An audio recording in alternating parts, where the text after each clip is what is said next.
انا نحن نزلنا الذکر وانا لہو لحافظون۔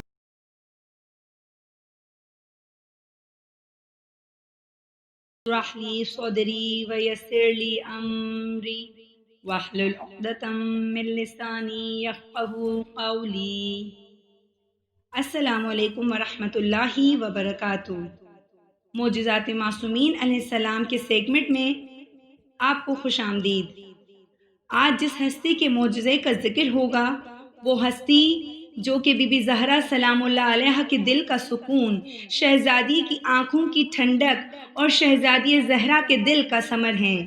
جی ہاں عزیزان گرامی، آج جس ہستی کے معجزے کا ذکر ہوگا وہ سید و سردار آقا و مولا سید الشہداء امام حسین علیہ السلام کی ذات ہے کہ امام حسین علیہ السلام کا معجزہ کہ ایک مرتبہ کا ذکر ہے کہ امام حسین علیہ السلام کے پاس ایک نوجوان روتا ہوا آیا۔ آپ علیہ السلام نے پوچھا، اے نوجوان کیا بات ہے؟ تو کیوں روتا ہے؟ اس نے عرض کیا، یا امام، ماں کافی مالدار تھیں، میری ماں بہت مالدار تھیں لیکن دولت چھپا کر رکھتی تھیں۔ میری ماں کا انتقال ہو گیا ہے، وہ بتا کر نہیں گئی کہ کہاں مال چھپا کر رکھا ہے۔ ایک مرتبہ جب میں اپنی ماں کے ساتھ بیٹھا تھا تو میری ماں نے مجھ سے کہا کہ بیٹا دیکھو، جب میں فوت ہو جاؤں، جب میں انتقال کر جاؤں تو میرے غسل و کفن سے پہلے فرزند رسول صلی اللہ علیہ وآلہ وسلم کو ضرور اطلاع دینا۔ آپ نے اپنے صحابہ سے فرمایا، آؤ چلیں، ہم آپ کے ساتھ آئے۔ آپ گھر کے دروازے پر رک گئے۔ امام علیہ السلام اپنے صحابہ کے ساتھ اس نوجوان کے دروازے پر آ کر رک گئے اور خدا کے اس بہترین نمائندے نے بارگاہ عزت میں اپنے ہاتھوں کو بلند کیا اور خدا کی بارگاہ میں اپنے ہاتھوں کو بلند کر کے اس عورت کے لیے دعا کی۔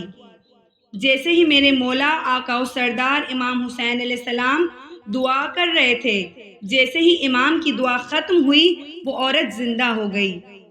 جیسے ہی وہ عورت زندہ ہوئی تو تمام صحابہ کرام نے اور امام حسین علیہ السلام اور اس نوجوان نے دیکھا کہ وہ عورت گویا ہونے لگی۔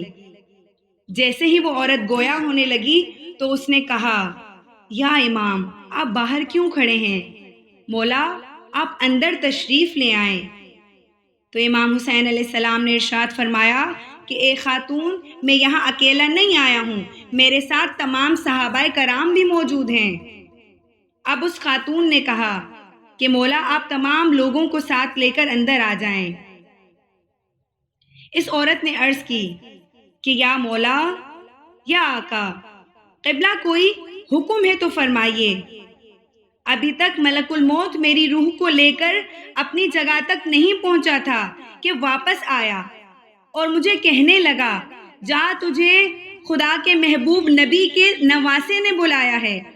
آقا وہ صرف آپ کے حکم کا منتظر ہے، میرے پاس وہ سامنے کھڑا ہے۔ اب میرے مولا حسین نے ملک الموت کی طرف دیکھا۔ جیسے ملک الموت کی طرف دیکھا تو میرے مولا مسکرا دیے۔ پھر میرے مولا نے ارشاد فرمایا کہ اے بیٹے، اے نوجوان، اپنی ماں کی طرف آؤ، اور ماں سے ارشاد فرمایا کہ اے خاتون اپنے بیٹے کو وصیت کرنا شروع کر دو۔